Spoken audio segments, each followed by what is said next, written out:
buenas noches, ¿cómo están amigos y amigas de su programa de frente? Transmitiendo, como es costumbre, desde la ciudad de Houston, Texas, para cualquier rincón del planeta en donde haya un ser humano con un teléfono inteligente, con una computadora. El día de hoy tenemos una invitada muy especial que sin duda tendrá muchísimo que compartir con todos nosotros. Seguramente ha escuchado usted en algún momento hablar de la nutrición clínica, que es mucho más que menús para bajar o para subir de peso. Pero para hablarnos a profundidad de lo que significa ser un nutriólogo clínico, quiero agradecer la presencia y dar la bienvenida esta noche a la licenciada Pilar Cantú Garza. Bienvenida, doctora. ¿Cómo está? Sí, muy bien, muchísimas gracias. Desde Monterrey, Nuevo León. Nada menos, la Sultana del Norte. Yo quiero comentarle a nuestro auditorio que el primer conocimiento que tuve de lo que significa nutrición clínica fue por un caso personal, el caso de un familiar cercano con un problema de hígado graso. Estaba ya en niveles muy avanzados, le recomendaron hablar directamente con la licenciada y debo decirlo, siguiendo sus indicaciones, siguiendo sus sugerencias, él mejoró de una manera maravillosa, de lo cual estamos muy agradecidos. Y eso me llevó a querer saber más acerca de su profesión y de la manera en que puede ayudarnos a todos nosotros. Explíquenos un poco, ¿debo decir licenciada o doctora? Como usted quiera, tengo los 2 grados. Muy bien, doctora, entonces, ¿qué significa ser nutrióloga clínica? Sí, la nutrición clínica es un, ¿cómo se pudiera decir? Pues es una rama de la medicina que lo que hace es atender a prevenir pacientes que ya tienen alguna enfermedad crónica o aguda. Ujú. Por ejemplo, una persona que tenga cáncer, diabetes, hipertensión, insuficiencia renal, digamos que nosotros nos especializamos en atender pacientes que ya tienen una patología o para prevenir que se desarrolle una patología. Digamos que el paciente, aparte de tratar su padecimiento mediante algún medicamento, pues la nutrición es parte de ese tratamiento. No quiere decir que con la pura alimentación se le va a quitar la enfermedad, pero digamos que es parte del tratamiento para curar esa enfermedad. Entonces, la parte de la nutrición clínica es lo que vemos nosotros. Nosotros no nos dedicamos a bajar de peso a la gente. Sí se maneja porque obviamente hay muchas patologías que se relacionan con el peso, como en el caso del hígado graso, que para poder bajar hígado graso, pues uno tiene que tener una pérdida de peso, ¿no? Sí. Pero, por ejemplo, hay muchas enfermedades que no conllevan eso, sino al contrario. Por ejemplo, un paciente con, no sé, con cáncer, pues al contrario, ¿no? Nosotros desarrollamos lo que viene siendo un proceso de atención nutricional donde valoramos, se hace una evaluación, una intervención y lo que desarrollamos objetivos en base a que el paciente pues no padezca de una desnutrición dependiendo la patología.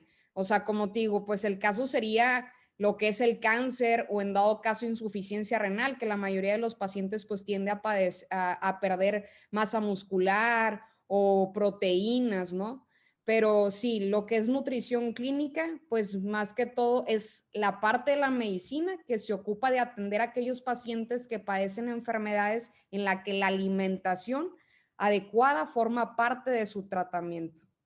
¿Cuál es el proceso de capacitación y entrenamiento de un nutriólogo clínico? Bueno, se estudia lo que es la licenciatura en nutrición y se lleva un posgrado que es la especialidad en nutrición clínica. Ujú. Yo me especialicé en nutrición clínica y tuve una subespecialidad en lo que es soporte metabólico nutricional.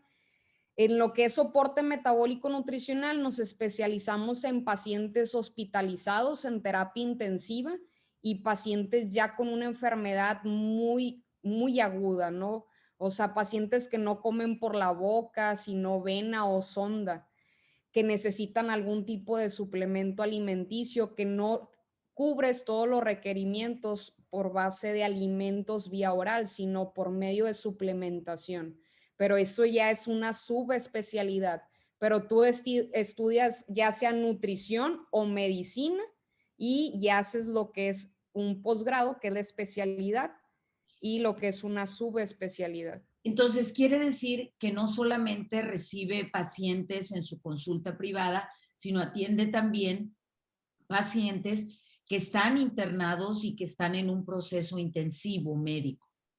Así es. Sí, yo trabajo en un hospital privado en Mm, Monterrey, sí. donde atiendo pacientes en terapia intensiva y estoy encargada del área de quimioterapia en ese hospital de todos los pacientes que están en tratamiento de quimioterapia. ¿De qué manera se puede apoyar nutricionalmente a un paciente oncológico? Pues mediante la alimentación, primero nosotros nos vamos a alimentación vía oral y lo que es suplementación vía oral. Hay muchos suplementos alimenticios que son especializados para paciente con cáncer. Ya si nosotros no cubrimos con eso o el paciente padece mucositis o tiene disfagia, es cuando se le coloca lo que es una sonda nasogástrica, que de hecho hoy me tocó colocar una sonda. Se coloca lo que es una sonda nasogástrica o directo a estómago y es como se le da una alimentación, ya sea que hagamos un cálculo de requerimiento en base a alimentación, donde se licúa, no sé, por ejemplo, chayote, zanahoria, pollo, como si fuera un licuado y se pasa mediante la sonda, o con puro suplemento. Por ejemplo, aquí en México se maneja un suplemento especial para paciente con cáncer. Solamente hacemos lo que es el cálculo para ver qué tanta cantidad de suplementos se maneja. Más sin embargo, dependiendo el tipo de cáncer que tenga el paciente, si por ejemplo es un paciente que es cáncer de mama, no ocupa tanta suplementación o no ocupa tanto soporte como un paciente con cáncer gástrico, un paciente con cáncer de colon, que ya la absorción de nutrientes no es la misma, o un paciente con cáncer de esófago, ¿no? Ahí directamente se coloca la sonda y es como nosotros nutrimos al paciente. Quiere decir, doctora, que en este caso los pacientes que llegan a usted en su mayoría están en un estado crítico o en un... No todos, no todos, pero a lo mejor, pues podría decir que en un 50-60% sí, Ujú. pero más que todo, a lo mejor acuden a la consulta como prevención o cuando están en un grado no tan severo, por lo mismo que no quieren llegar a tener un grado muy severo. Por ejemplo, últimamente he manejado mucho paciente con cirrosis hepática, ¿no? Para ya llegar a una cirrosis quiere decir que el hígado graso nunca te lo controlaste, nunca tuviste un control, nunca llevaste una dieta, o a menos de que la cirrosis sea una cirrosis hepática por alcohol, ahí sí no tiene que ver nada la alimentación, ¿no?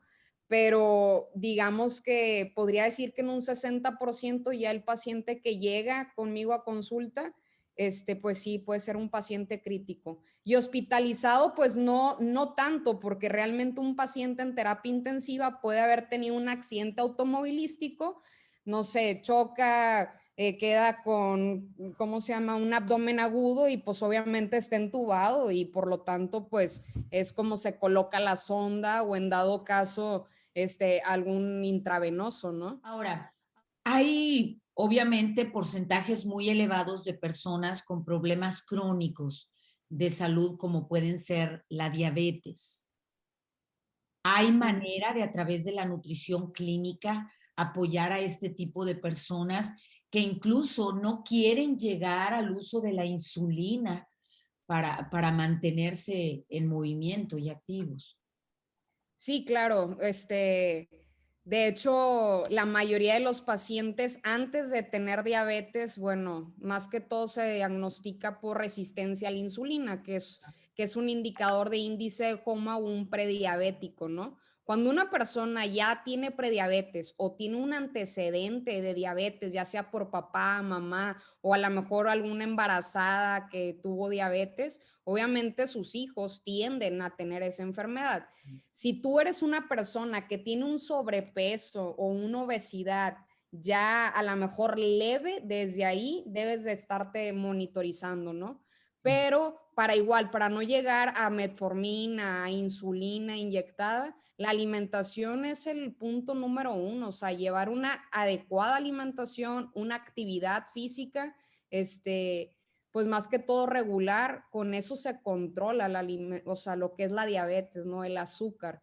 La mayoría de la gente que ya tiene prediabetes es cuando apenas se está mortificando en, bueno, no quiero inyectarme insulina, pero bueno, me conformo con la metformina y me porto medio bien, medio mal. Y pues no debe de ser así, ¿no? Porque a lo mejor puede ser que lo controles un periodo de tiempo, pero la mayoría de la gente se desespera. Pero, por ejemplo, conmigo llegan a consulta, la verdad es que yo sí soy muy estricta, demasiado estricta. Entonces, sí tiendo a ser muy estricta por lo mismo. O sea, no me gusta que las personas dependan de algún medicamento, pero igual llevando una adecuada alimentación, actividad física y lo que están llevando de medicamentos, pues debes de llevar un adecuado control de diabetes. En el caso de mi familiar, que tenía ya un nivel elevado de hígado graso, recuerdo mucho cuando nos platicaba su experiencia, que hablando con el internista le dijo que iba a empezar a hacer la dieta y verla personalmente para seguir un tratamiento. Y le dijo, no creo que puedas. Yo no creo que puedas. No vas a poder. La mayoría de la gente que va no puede. Y dice que eso lo asustó muchísimo y que por eso empezó a seguir paso a paso cada una de sus indicaciones.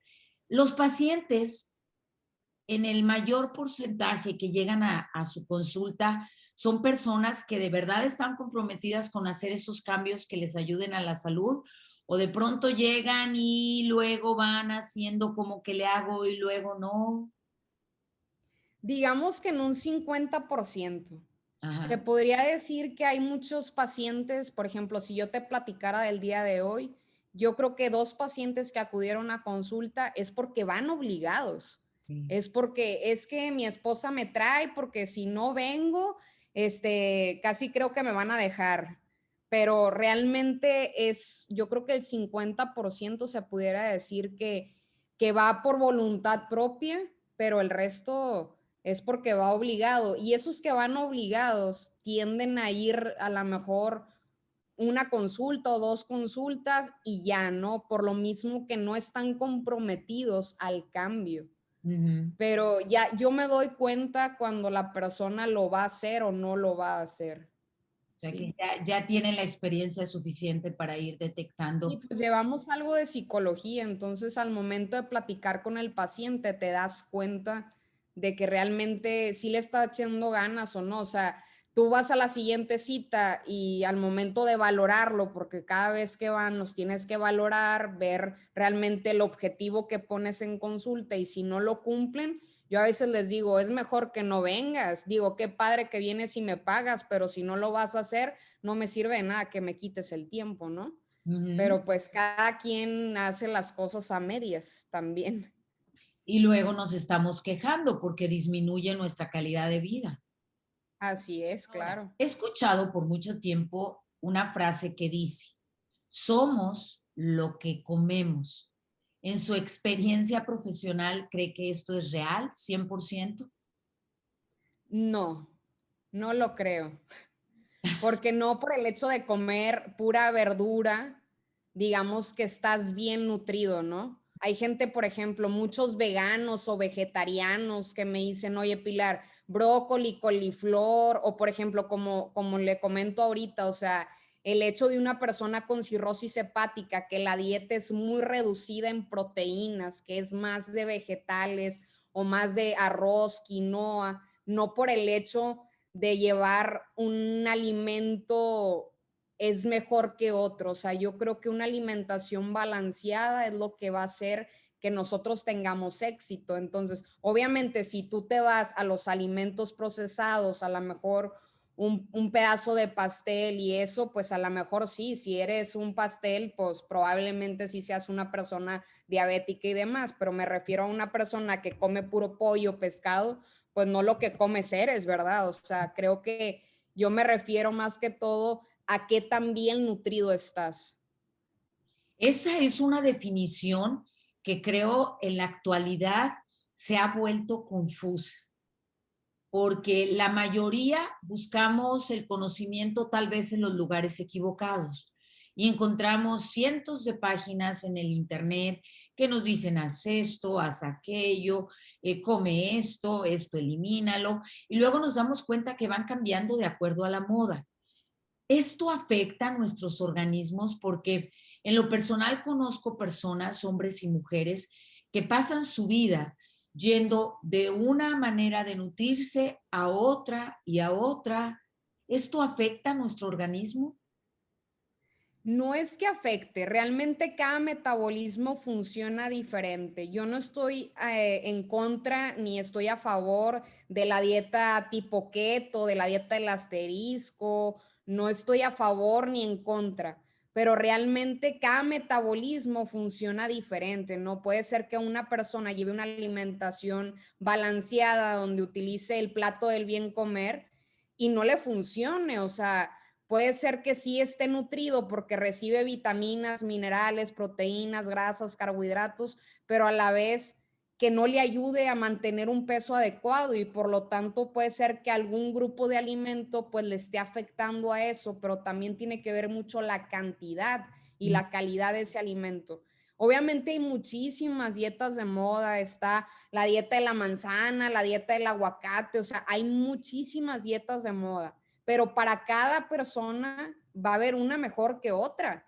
Entonces, por ejemplo, un paciente con insuficiencia renal o un paciente con cirrosis, su dieta va a ser muchísimo mayor en carbohidratos y en grasas que en proteínas. Entonces, digamos que ahí, ¿cómo voy a decir yo que es una dieta balanceada?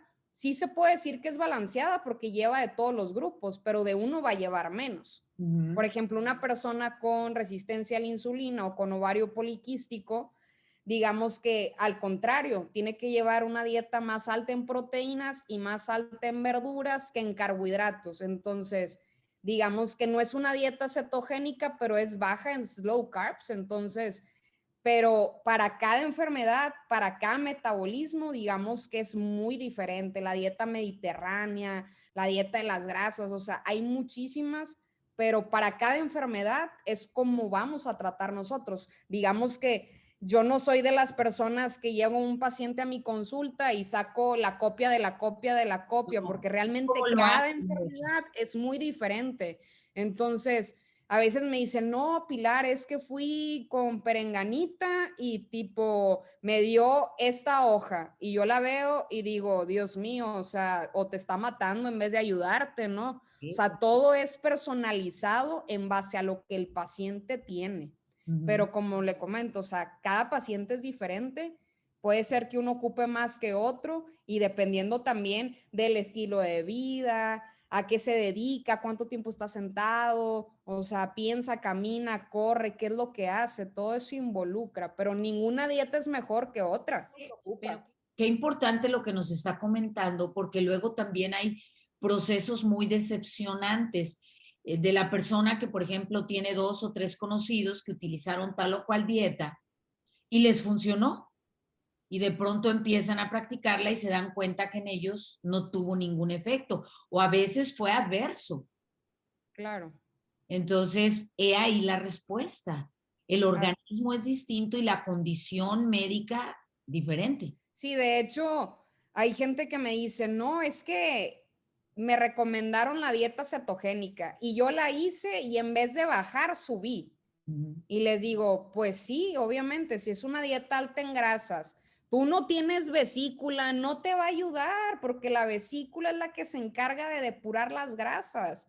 Le digo, entonces, pues por más carne, quesito derretido que comas, no te va a ayudar. A lo mejor la persona que lo hizo y que bajó 10, 15 kilos, pues obviamente le va a funcionar, pero en tu caso, pues no, porque no tienes un órgano que es el que se encarga de eso, ¿no? O en el caso de las personas con insuficiencia renal, es lo mismo, como una dieta cetogénica, es alta en carnes, todo lo que es pollo, pescado, y es mucha cantidad, pues obviamente una persona con enfermedad renal no puede llevar ese tipo de dietas. Al contrario, en vez de ayudar al riñón, lo perjudicas, ¿no? Entonces, como lo digo y lo voy a decir siempre, no todas las dietas son para todo. A veces llegan pacientes a la consulta, el esposo y la esposa, y quieren llevar la misma dieta, les digo, voy a hacer todo lo posible, pero a lo mejor las cantidades van a cambiar o te voy a quitar o te voy a poner cosas, digo, más que todo para que cocinen lo más acercado que se pueda, pero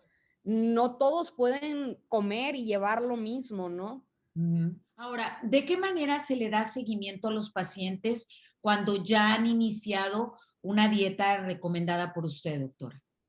Dependiendo la patología del paciente, si es un paciente con cirrosis hepática, insuficiencia renal, yo manejo mucho lo que son laboratorios. Un paciente, por ejemplo, con una sonda de gastrostomía, con una sonda nasogástrica, son estudios de laboratorio y mediante esos estudios es como nosotros modificamos o hacemos adecuaciones en el plan de alimentación. Ujú. Una persona con hígado graso, lo que viene siendo diabetes, hipertensión, solamente hacemos lo que es un estudio de bioimpedancia. En base a eso, pues vamos haciendo los cambios de la dieta. Normalmente un paciente se ve una vez al mes Ujú. o una vez cada mes y medio, dependiendo la patología.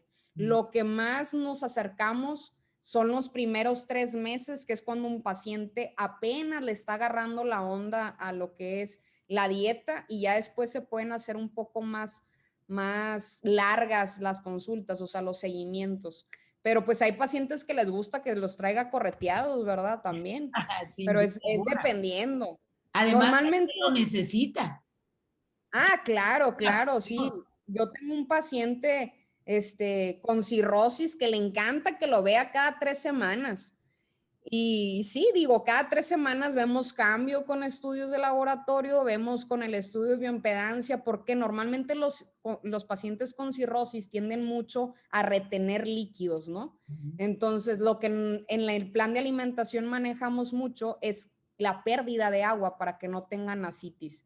Entonces, mediante el peso y lo que es el estudio de impedancia, vemos cuánta agua está perdiendo ese paciente para ver qué tanto se le puede manejar también en el plan de alimentación, ¿no?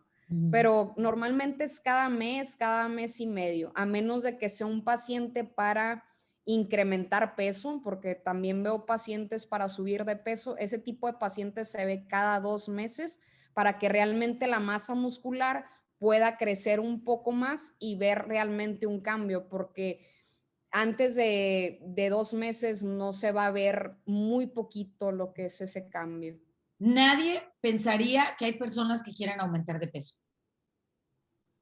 Pues si te platico de los 15 que vi hoy, pues hoy 2 fueron a incrementar de peso. ¿Verdad? Así Sí. es. ¿Y Sí, sí, cuál es? claro. Digo, obviamente son muchas enfermedades que conllevan el querer subir de peso, ¿no? O sea, por ejemplo, en mujeres se maneja mucho lo que es la amenorrea, o sea, dejan de tener una menstruación, ¿verdad? O, por ejemplo, hay muchos pacientes que tienen, no sé, un CUSI, que es una colitis ulcerativa y por lo tanto no absorben los nutrientes que consumen y todo lo que comen les da diarrea, ¿no? Entonces, al momento de no absorber los nutrientes, pues digamos que no van a tener un incremento de peso. Ujú. Pero sí, si yo te platicara, pues sí hay muchísimos que quieren subir de peso, o sea, pero sí se manejan las consultas un poco más alargadas en cuanto a seguimiento, ¿no? Hay un proceso que acaba de mencionar y que quisiera profundizar un poquito más en él, porque veo una gran cantidad de mujeres que llegan al proceso de la menopausia, precisamente, y empiezan a aumentar de peso.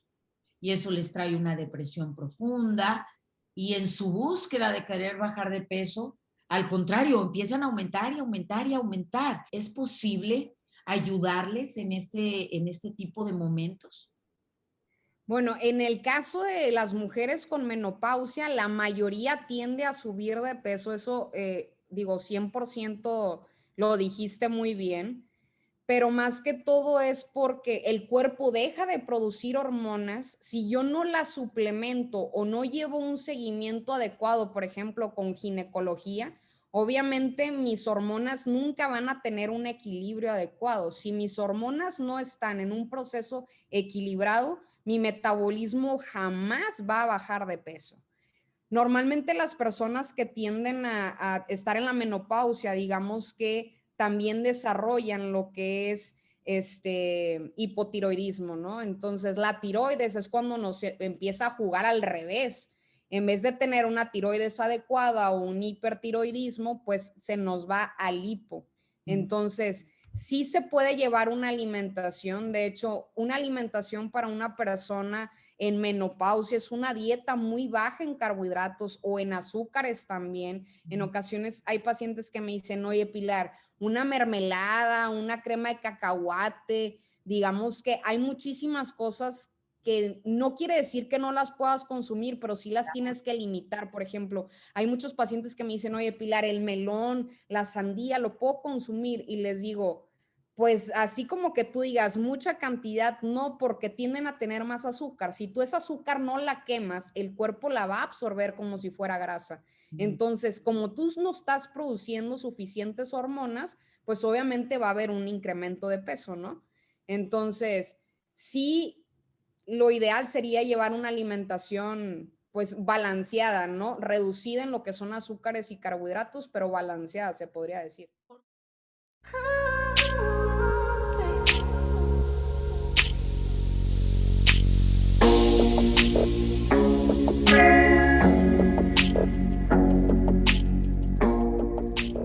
Por mucho tiempo leímos, desconozco en qué vayan las investigaciones médicas y científicas en relación de menopausia, pero leíamos, por ejemplo, ni se te ocurra ir con un médico a que te den hormonas, porque te produce cáncer. No, eso es totalmente una falacia. O sea, ahorita ya hay muchísimos tratamientos. De hecho, está el pellet. El pellet es uno de los mejores tratamientos que hay ahorita, más que todo para poder llevar un equilibrio hormonal, ¿sí?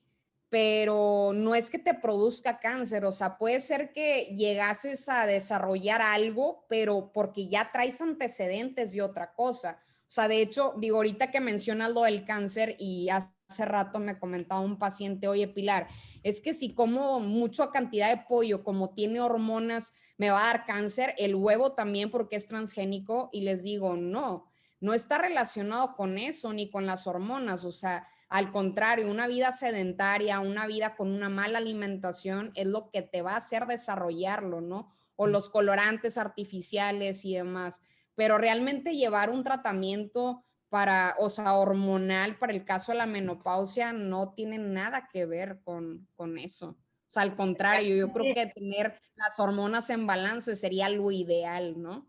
Porque hay muchísimas mujeres sufriendo en esta etapa de la vida y que desafortunadamente o no pueden o no quieren contactar a un especialista para ayudarlas en este proceso. Hay quien asegura que es cuando más divorcios se dan. Pues es porque están más en depresión por lo mismo que, por ejemplo, hay pacientes que suben 10, 15 kilos en un proceso, no sé, de los 45 a los 58, 60 años, que es cuando les dan la menopausia, ¿no?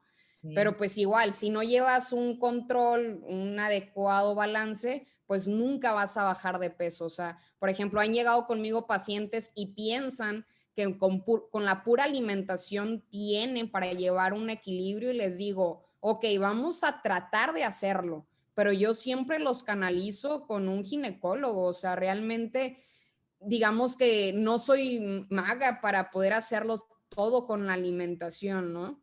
O sea, entonces siempre hay que tener un equipo multidisciplinario donde podamos trabajar con cualquier médico, ya sea internista, ginecólogo, nefrólogo, oncólogo, para poder nosotros pues llevar un balance y trabajar en conjunto, ¿no? A ver, ¿qué te dijo tu hepatópata? Ah, bueno, entonces, o hablar con él, ¿no? También.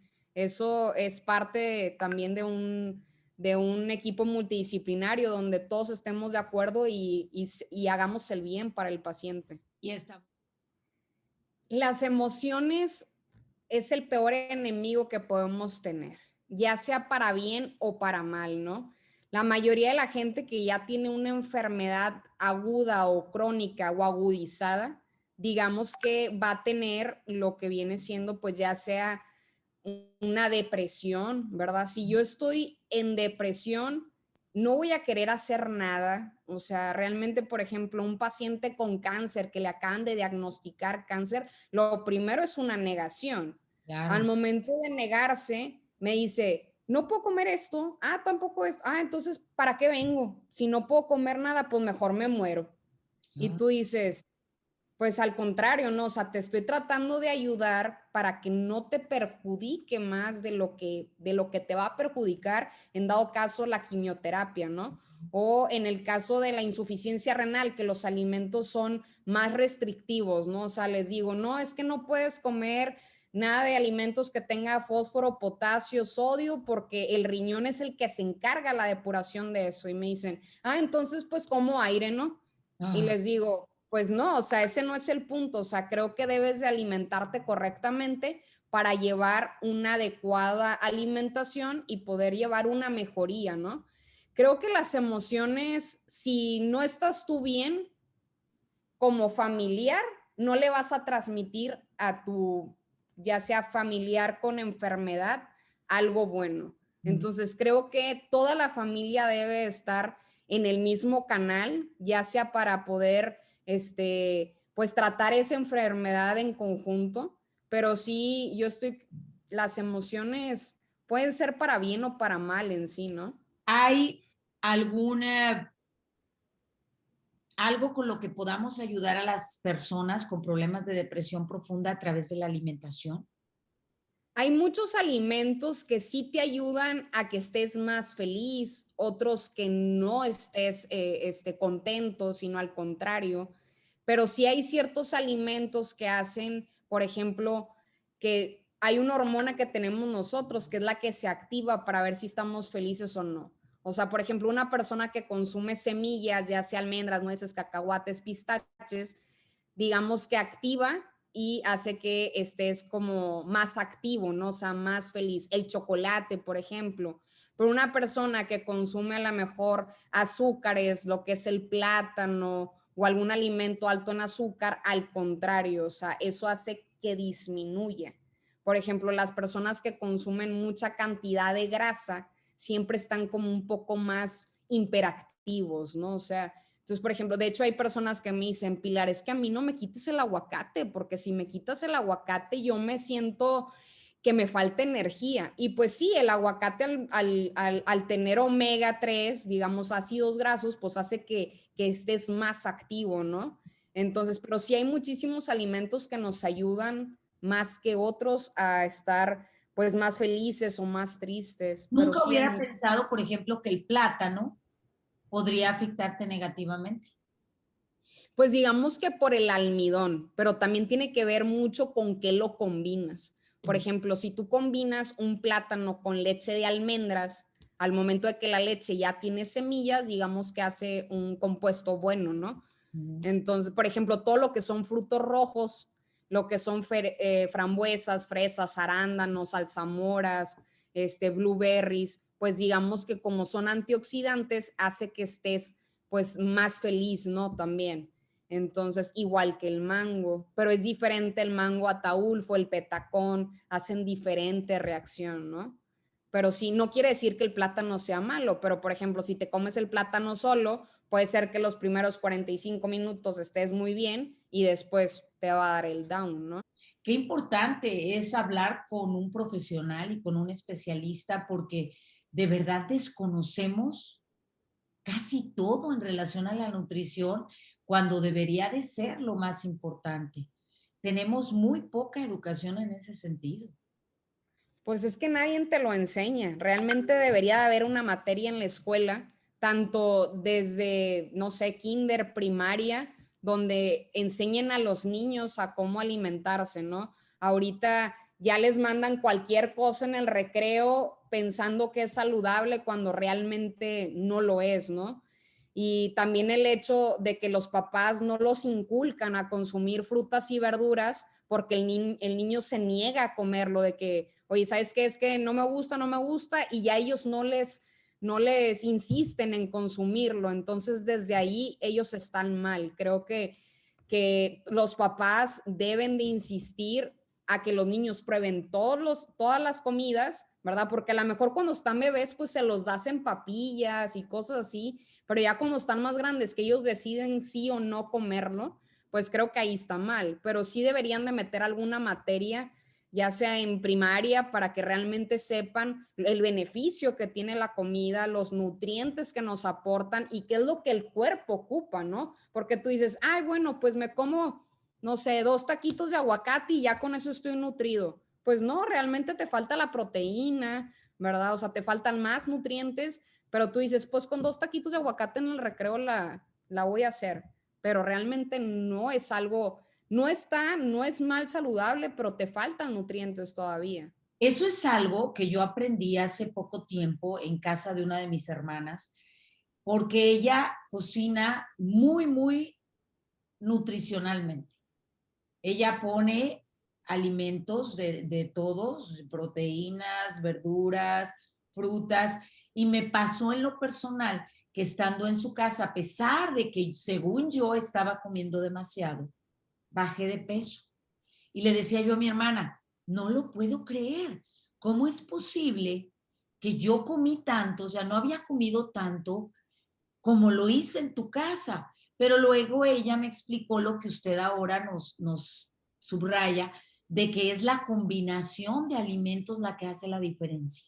Digamos que la comida no es mala, solamente no sabemos cómo combinar los alimentos. No quiere decir que tengas que quitar algo de tu dieta, o sea, puede ser que solamente hay que reducir ese alimento, ¿no? En el caso del plato del bien comer, que es la guía de alimentación mexicana, ese está dividido en 3 grupos de alimentos, ¿no? El grupo verde, que son frutas y verduras, el grupo amarillo, que son cereales, y el grupo rojo, que son alimentos de origen animal y leguminosas. Esto es como un semáforo. Tú vas en el carro y el semáforo está en verde y es libre, ¿no? Bueno, lo que son frutas y verduras, digamos que se manejan en mucha cantidad, ¿no? Los cereales, que son los amarillos, pues son precaución. Y el rojo es totalmente alto, ¿no? ¿Por qué es totalmente alto? Porque son los alimentos que tienen mayor cantidad de grasas y Sí. de purinas.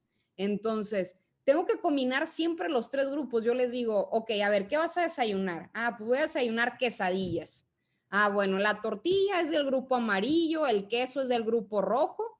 Tengo que poner algo del grupo verde, ya sea comer nopalitos, piquito de gallo, champiñones. Siempre tiene que haber algo de fibra, ¿verdad? Para llevar una adecuada alimentación. En ocasiones me dicen, oye, Pilar, y no sé, un sándwich. Les digo, ah, sí está bien. Bueno, el pan es grupo amarillo, el jamón y el queso es grupo rojo, lechuga y tomate. Siempre debo de alimentarme con los 3 grupos de alimento. Obviamente, dependiendo la patología, va a haber uno que siempre va a ser mayor que otro, ¿no? Pero una adecuada alimentación balanceada, digamos que sería lo óptimo, ¿sí? Pero como usted dice, oye, comía más de lo que normalmente como, es porque la comida no es mala, solamente nos falla combinar esos alimentos, ¿no? A veces llegan a consulta y yo siempre les pregunto, es que dime qué es lo que no te gusta o qué sí te gusta para ponerte en la dieta.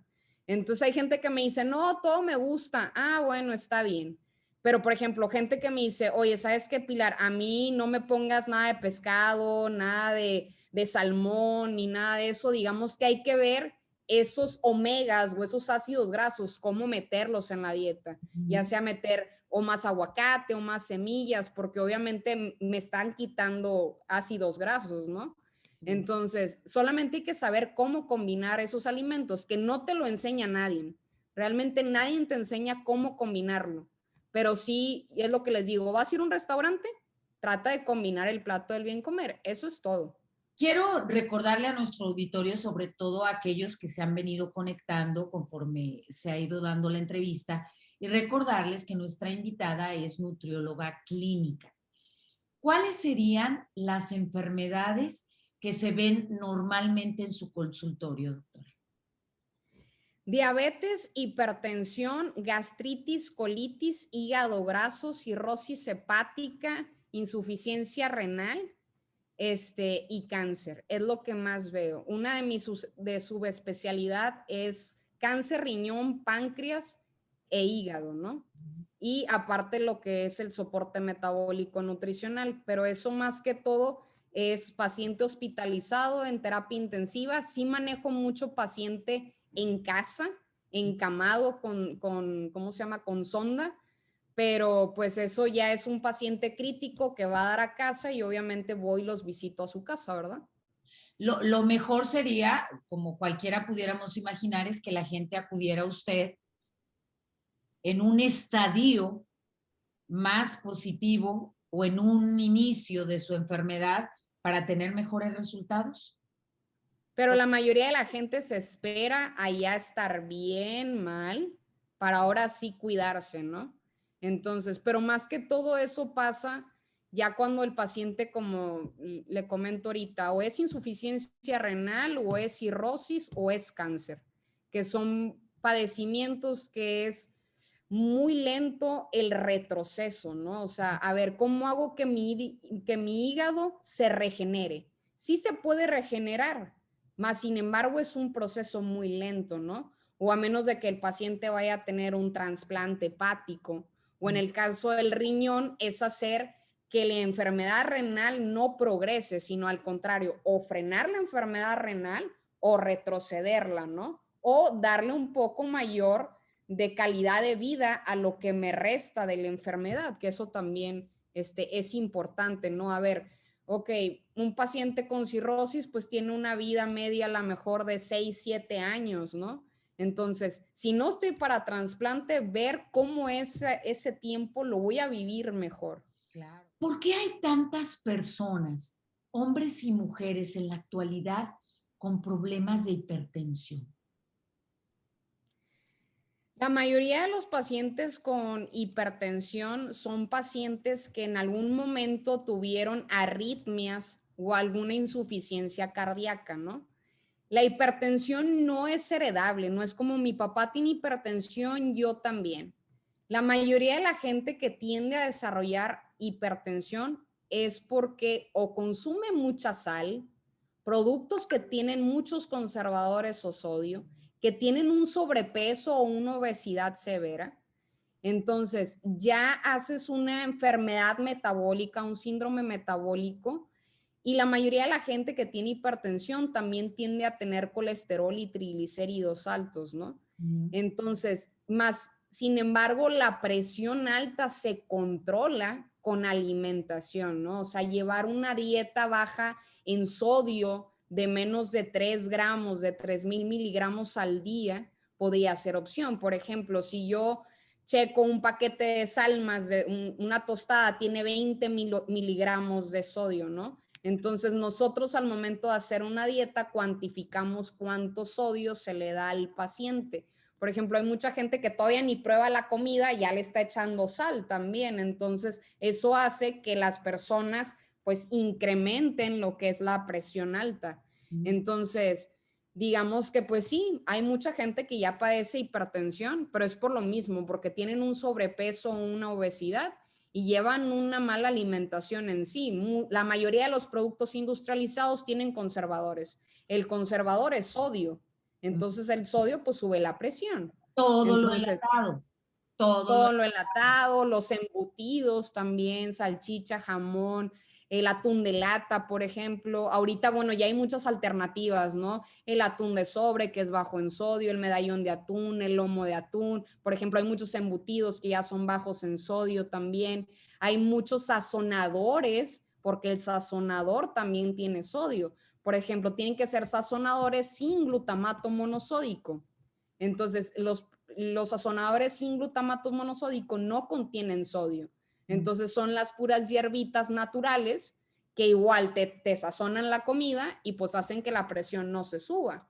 Por ejemplo, en el caso de la sal, pues hay sal vegetal, ¿no? O sea, sal a base de potasio, de fósforo, que digamos que son alternativas, no te dan el mismo sabor de los alimentos, pero ya son alternativas, que por ejemplo nosotros eso yo lo manejo mucho en paciente con enfermedad renal y en paciente con cirrosis, que igual el sodio hace que retengas agua, al momento de retener agua, pues obviamente el riñón se está esforzando de más y el hígado también, entonces, pero ya hay muchísimas alternativas, pero sí hay que cuantificar muy bien la sal al día, ¿no? ¿Son realmente dos demonios, la sal y el azúcar?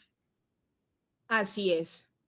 Efectivamente, digamos que es como si fuera una droga. El azúcar es una droga. De hecho, hay muchos pacientes que me dicen, Pilar, es que yo el desayuno tiene que ser un desayuno dulce. Si no, no me levanto. Y les digo, es que si yo te doy un desayuno dulce, todo el día vas a querer comer dulce, porque tú le das dulce al cuerpo y tu cuerpo va a pedirte más dulce, ¿no? Entonces, digamos que tanto el sodio como el azúcar, pues sí, hazte cuenta que es como una droga de la alimentación, ¿no? Entonces, de hecho, la mayoría de las dietas, o sea, de los planes de alimentación, nosotros reducimos mucha cantidad de azúcar y de grasa y de sodio, y por lo tanto es por eso que llevas una mejoría en la dieta, ¿no? O sea, al momento de yo restringirte el azúcar, al principio, los primeros 3, 4 días, tu cuerpo te va a pedir azúcar, pero no es lo mismo darle un azúcar de fruta a darle un azúcar de una rebanada de pastel o de un dulce. Es muy diferente, ¿verdad? O sea, los carbohidratos simples a un carbohidrato complejo. Entonces, sí, tu cuerpo te lo va a pedir los primeros 3, 4 días, luego el cuerpo se acostumbra. El punto es no volver a darle, porque en ocasiones hay gente que me dice, oye, es que yo me porté súper bien en la dieta y cumplió mi primito años y una rebanada de pastel y volví a caer.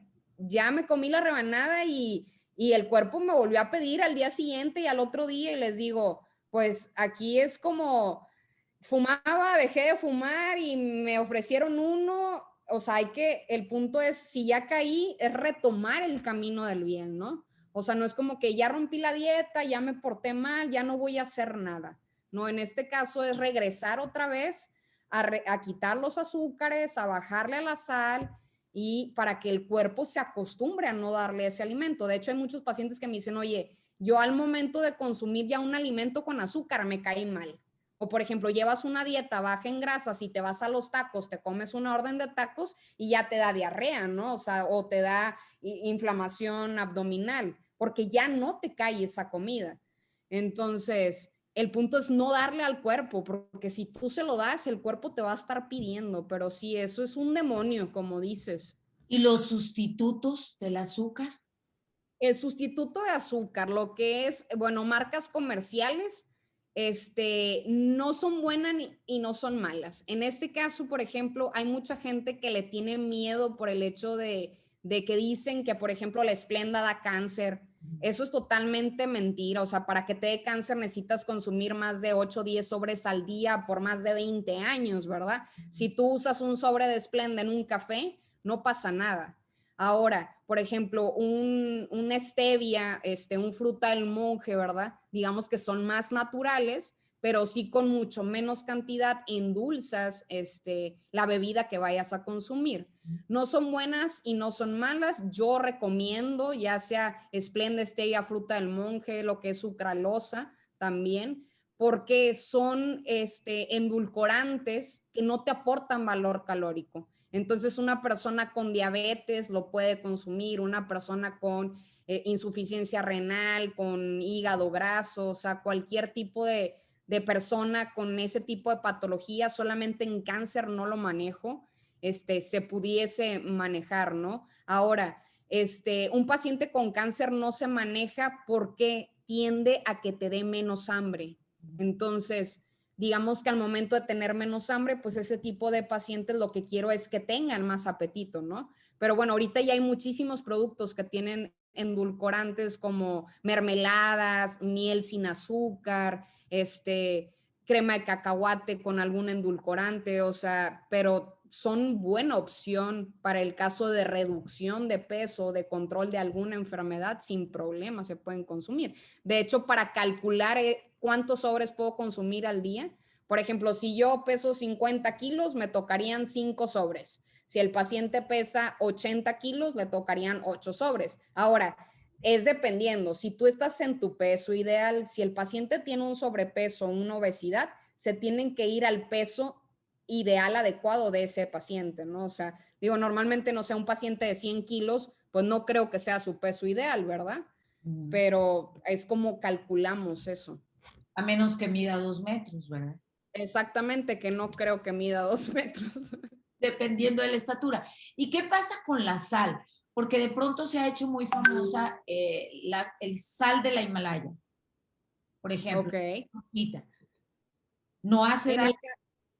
En el caso del sal de mar y sal del Himalaya es muchísimo mejor que la sal de mesa.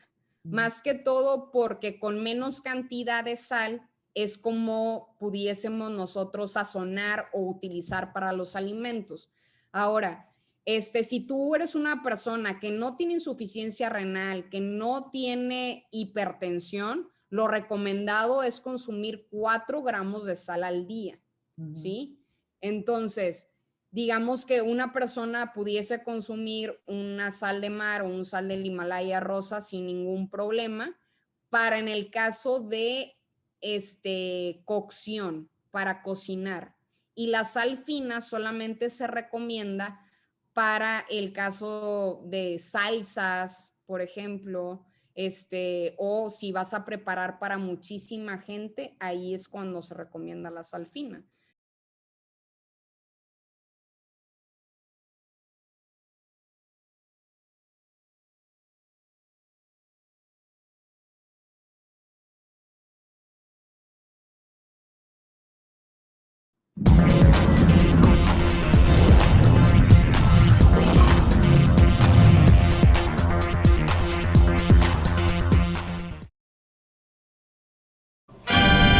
¿Qué se te antoja comer hoy?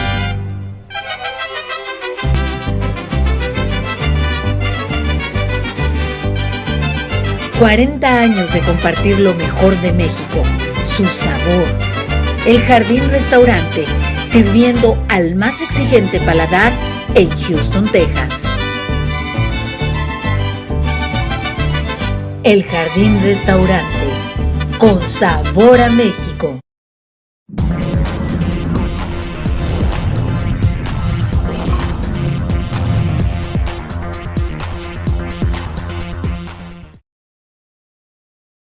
A mí me gustaría, si es posible, obviamente sin dar datos ni nombres, que nos platicara de alguno o algunos casos exitosos que a usted misma la sorprendieron al momento en que los pacientes siguieron efectivamente los menús, la nutrición recomendada y que tuvieron un avance increíble en materia de salud.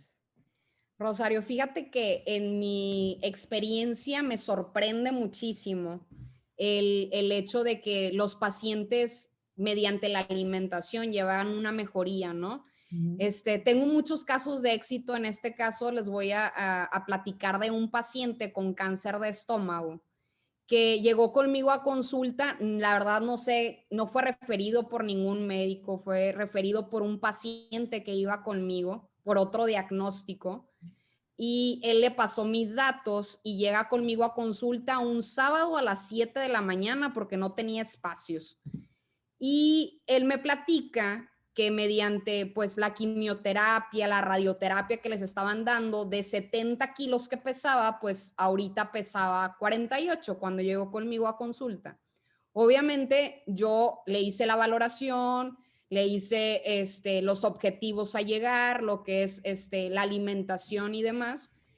Y llegamos a llevar una mejoría en 2 meses de 48 kilos a 65 kilos. ¿Verdad? O sea, realmente tuvo un avance grandísimo, pero el paciente obviamente pues por las quimioterapias siempre tenía diarreas, evacuaciones muy severas. Entonces, tuvo muchísima mejoría en cuanto a que terminó su periodo de quimioterapias y el cáncer, digamos que disminuyó muchísimo, ¿no? Entonces, pero esto más que todo también yo se los agradezco a los familiares, ¿no? Porque tú puedes darles una dieta, un plan de alimentación, tómate estos suplementos tantas veces al día, pero si no lo hacen, pues obviamente no van a llevar una mejoría.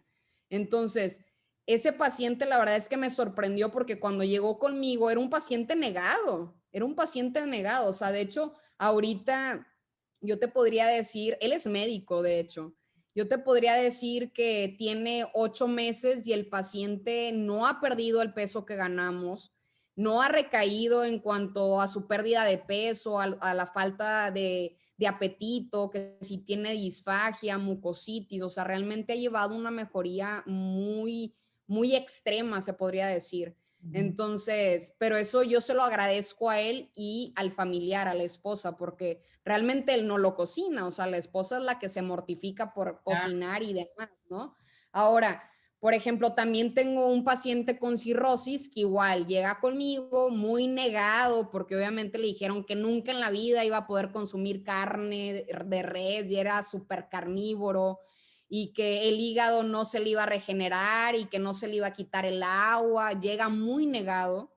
Entonces, de hecho, empezó en enero y al día de hoy que tuvo consulta, o sea, realmente el hígado ha mejorado en un 28%.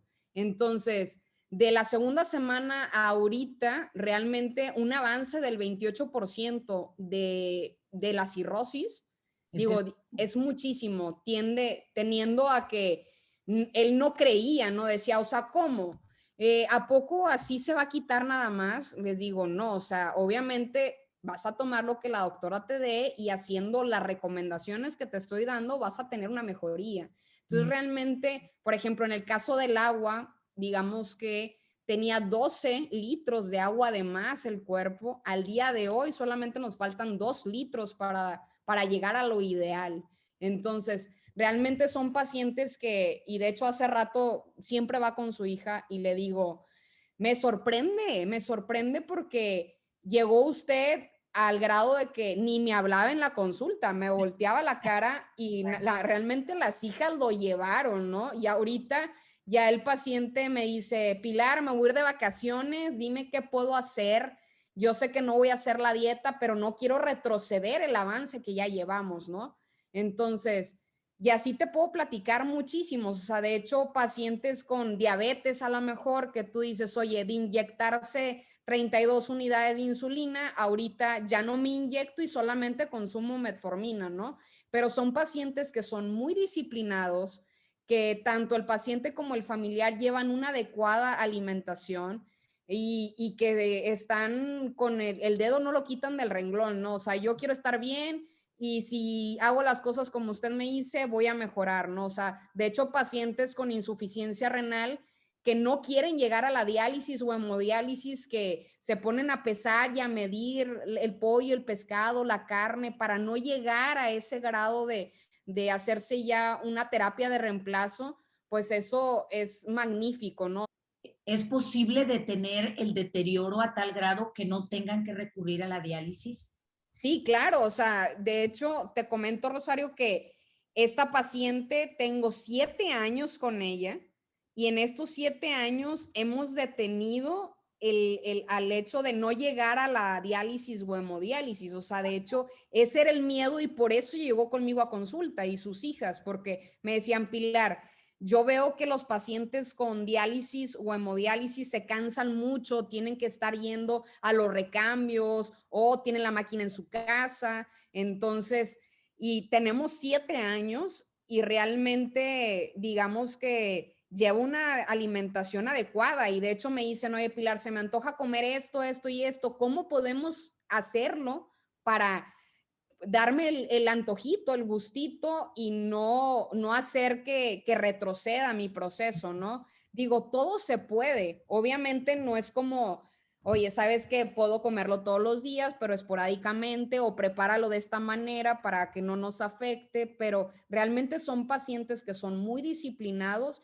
y que la ayuda del familiar es primordial también. O sea, por ejemplo, la mayoría de los pacientes con cáncer, insuficiencia renal, cirrosis, son pacientes ya grandes, ¿no? Entonces, pues ellos no cocinan al final de cuentas, siempre tienen que estar con alguien más. Entonces, digamos que eso se agradece muchísimo que el familiar esté al pendiente, porque de hecho hay muchos pacientes que llegan conmigo y me dicen, es que nadie me apoya. Mi esposa me dejó, mis hijos, cada quien vive en su casa, entonces yo estoy sola y cocino sola. Pues obviamente vas a entrar en una depresión y no vas a querer comer nada o vas a comprar de lo primero que te encuentres, ¿no? Entonces debes de tener un apoyo siempre, que eso es también a lo que me comentabas de las emociones. Si tú no te sientes apoyada, no vas a tener una mejoría. Necesitas estar siempre apoyada, que la gente, no que te apapache, sino que te ayude, ¿no? O sea, por ejemplo, este paciente con cirrosis que te comentaba ahorita, las hijas hacen la misma dieta del papá.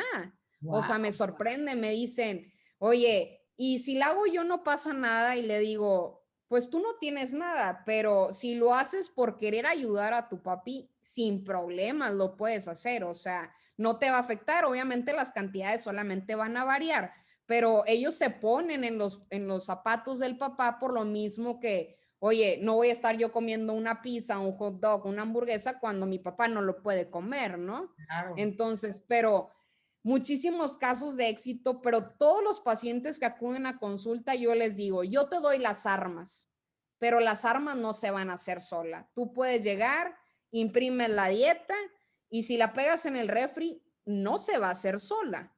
Entonces, o la haces tú o nadie la hace, punto. Así Entonces, es. Así es como se maneja, ¿no?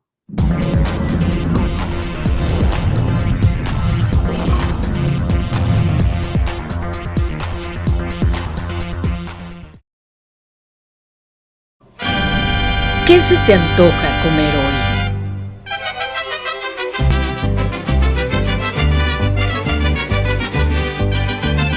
¡40 años de compartir lo mejor de México! Su sabor. El Jardín Restaurante, sirviendo al más exigente paladar en Houston, Texas.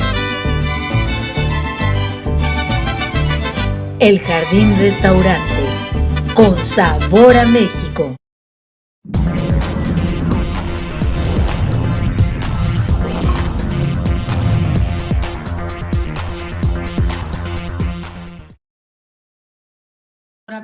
Para cerrar esta entrevista, que de verdad estoy impresionada de su capacidad, de la manera tan natural en que maneja temas que difícilmente entendemos la mayoría de los mortales y que lo pone de una manera que lo podemos digerir y entender. Para personas que viven en otros países, como es mi caso, y que deseen atenderse con usted o recibir una consulta, ¿se puede hacer de manera virtual y tener acceso también a este tipo de atención? Dependiendo la patología, sí se puede, siempre y cuando, bueno, dependiendo la enfermedad, como te comento, pero sí se puede manejar mediante Zoom, una videollamada sin problema. Hay gente que me manda estudios de laboratorio, hay gente que me manda su peso, pero sí se puede realizar, ¿no? O sea, obviamente me gusta más llevar una consulta presencial, pero sí he manejado muchos pacientes hasta en Canadá que he dado consulta y que llevo seguimiento con ellos y que me escriben, oye Pilar, tengo esta duda o cosas así sin ningún problema. O sea, se puede manejar también pacientes en inglés sin problema, lo hablo también. Entonces, wow. Sí se puede manejar una consulta en línea. ¿Cómo la contactan? ¿Cómo la accesan? ¿Hay algún teléfono, correo electrónico? Sí, tengo una página de internet que es www.nutricionprofesional.com.mx. Ahí viene todo lo que veo mediante a la especialidad que tengo, tanto nutrición clínica como soporte metabólico nutricional. Y el teléfono del consultorio, que mi asistente Sofi es la que les contesta, es el 81 46 46 55 46, que es el teléfono del consultorio. Y el correo electrónico es especialidadesennutrición@gmail.com o especialidadesennutrición@nutricionprofesional.com.mx. En cualquiera de los dos se les puede dar servicio. Mi teléfono personal casi no lo contesto, la verdad, porque doy mucha consulta y se me satura, entonces a veces se enojan conmigo, pero mediante Sofi ella siempre me manda correo o me manda un mensaje y ya les contesto, ¿no? Pero sí puede ser consulta en línea, presencial, Zoom, como se les haga más fácil, ¿no? Bien, pues yo quiero agradecer muchísimo el tiempo porque sé la agenda tan apretada que tiene atendiendo pacientes, entonces valoro muchísimo el que nos haya regalado esta hora. Me gustaría cerrar con algún mensaje de su parte para quienes nos han acompañado esta noche. Pues como mensaje yo les diría que la alimentación es la base de un estilo de vida, ¿no? Entonces, si tú llevas una alimentación adecuada, siempre vas a tener una salud adecuada. Entonces, yo te lo dejo como tarea. Si no hay una adecuada alimentación, no hay una buena vida. Pues yo me quedo con el consejo y voy a tratar de aplicarlo. Muchísimas gracias, doctora. Estamos en comunicación. A ustedes, como es costumbre, no me queda más que agradecerles el valor de su compañía, de su confianza para su programa de frente. Si Dios lo permite y ustedes lo deciden, nos encontramos en la próxima.